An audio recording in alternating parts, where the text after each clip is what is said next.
Kung nagtataka ka kung kamusta ang performance ng site mo sa search or kung bakit hindi lumalago ang traffic mo kahit pa nagpo-post ka ng bagong content, ito yung tool na makakapagbigay sa'yo ng totoong sagot. Sa video na to, tatalakayin natin kung paano i-track ang Google rankings ng website mo gamit ang SEMrush, step by step. From setup hanggang sa pag-unawa kung ano ang ibig sabihin ng mga data at paano ito gamitin. Kamusta guys? Ako si Eric Hunter. At dito sa channel na to, tinatanggal natin ang mga walang kwentang info para tulungan kayong mag-build ng website at talagang mapalago ito. So simulan na natin. Why tracking Google rankings matters? Sige, magsimula tayo sa isang simpleng tanong. Paano mo malalaman kung effective ang SEO mo? Madaming tao ang tinitingnan lang ang website traffic pero hindi pa laging ito ang buo at tamang storya. Baka tumataas nga ang traffic mo pero galing lang sa mga random na keywords na hindi mo naman tinarget. O mas masama pa, baka yung pinakamagandang pages mo ay tahimik na bumabagsak sa rankings at hindi mo malalaman hanggang huli na. Dito papasok ang rank tracking. Ang position tracking tool ng SEMrush ay nagpapakita sa iyo kung saan ang rango ng bawat pages mo sa Google para sa specific na keywords. Nag-update to araw-araw. Pinapakita ang mga pagbabago sa paglipas ng panahon. At pwede mo ring i-monitor ang mga competitors mo. Parang performance dashboard to para sa SEO strategy mo. Kaya kung gusto mong itigil ang paghula at magsimulang gumawa ng smart decisions base sa real data, ang tracking ng ranking ay ang unang hakbang. Setting up a project in SEMrush. Kaya bago ka makapag-track ng kahit ano, kailangan mong gumawa ng project sa SEMrush. At kung wala ka pang SEMrush account, pwede mong i-click yung link sa description. Mapupunta ka sa page na to kung saan pwede mong subukan yung SEMrush ng libre. Kaya pindutin mo lang yung link sa description, gumawa ng account, at pwede ka nang sumabay. Ang project ay basically isang workspace kung saan lahat ng SEO data mo ay nakasave sa loob ng SEMrush. Dito sa dashboard, pwede mong i-click yung Create SEO Project. Dahil may project na akong ongoing, ito ang gagamitin kong example. Pero kung gusto mong gumawa ng bago, pindutin mo lang dito sa Create SEO Project. Pagkatapos, ilalagay mo ang domain mo. At pwede mong ilagay yung root domain lang tulad ng myfirstwebsite.com. O kaya naman isang specific subdomain kung yun ang focus mo.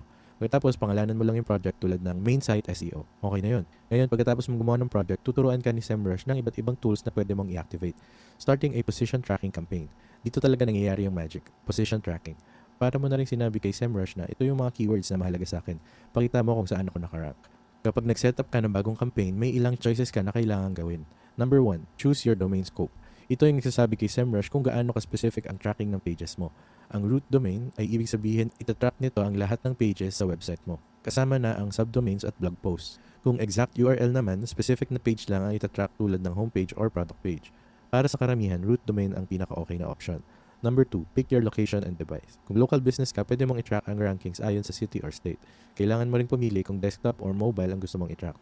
Pwede magkaiba yung Google rankings depende sa device na ginagamit ng mga tao sa paghanap. Kaya maganda kung pwede mong i-track pareho. Add your keywords. Ngayon, super importante nung part na to. Kailangan mong sabihin kay SEMrush kung anong mga keywords ang gusto mong i-track. Pwede mong i-type sila manually, i-import mula sa CSV file, o kaya naman kunin sila mula sa ibang SEMrush tools tulad ng Keyword Magic or Organic Research. Simulan mo sa mga terms na actively mong tinatarget para i-rank. Siguro, mga blog post topics, product categories, or mga branded terms. Pag nilagay mo na yung mga keywords, magsisimula nang mag-collect ng data sa SEMrush. Hayaan mo lang sandali para magawa niya yung trabaho niya. Pag up and running na yung campaign mo, ipapakita ni SEMrush yung dashboard na puno ng insights. Ganito ang makikita mo. Visibility. Ito yung percentage score na nagpapakita kung gaano ka-visible ang site mo sa search results base sa mga keywords na tinatrack mo. Mas mataas, mas maganda. Average position. Ito ang nagsasabi ng average ranking position ng mga keywords na tinatrack mo. Kung 10, ibig sabihin nasa dulo ka pa ng page 1. Estimated traffic. Ito ay isang educated guess kung gaano karaming traffic ang pwedeng makuha ng mga tracked keywords mo based sa search volume at click-through rates. Hindi ito perfect pero nagbibigay ito ng magandang ballpark idea. Keyword list. Makikita mo dito ang buong listahan ng bawat keyword na tinatrack mo kasama ang current position. Changes sa position, plus or minus, URLs na nag-rank, at mga SER features tulad ng featured snippets or video results. Pwede mo rin i-group ang mga keywords gamit ang tags, tulad ng paghiwalay ng blog content mula sa product pages o branded versus non-branded. Mas magiging madali para sa iyo makita kung ano yung effective at kung ano yung hindi. Tracking competitors side by side. Ito ang isang underrated na feature. Pwede mong idagdag ang mga competitor domains sa position tracking campaign mo. Ipapakita ni SEMrush kung paano sila nag-rank para sa parehong keywords na tinatrack mo. Kaya kung makikita mong nangunguna sila sa isang importanteng keyword, malalaman mong panahon na para kumilos. At especially useful ito kung gusto mong makuha ang market share or talunin ang mga specific sites sa niche mo. Sige, tingnan natin yung position tracking dashboard natin. Ngayon na nakalogin na ako sa SEMrush account ko at pinindot ko yung SEO dashboard para sa specific na domain na to, makikita natin dito yung position tracking. Katulad ng sabi sa description, ang position tracking ay nagbibigay sa iyo ng kakayahang i-monitor ang rankings ng kahit anong domain, subdomain, subfolder, or URL para sa kahit anong keyword across different devices and locations araw-araw. So eto na, makikita natin na may 1% visibility tayo. At ito ay based sa click-through rate. Syempre hindi maganda yan. Kailangan pa ng improvement ang website na ito sa part na yan. Pero sige, palawakin natin over the last 90 days. Makikita natin na yung visibility ay around 1% pa rin. Makikita rin natin dito ang mga top keywords na nirarank natin. Pati na rin ang ibang keywords tulad ng top 3, top 10, top 20 at top 100 keywords. Watching trends over time. Isa sa mga pinakamalaking rason kung bakit magandang gamitin ang position tracking para makita ang trends. Tumaas ba unti-unti ang content mo sa page 1? Naapektuhan ba ang rankings mo dahil sa Google Update?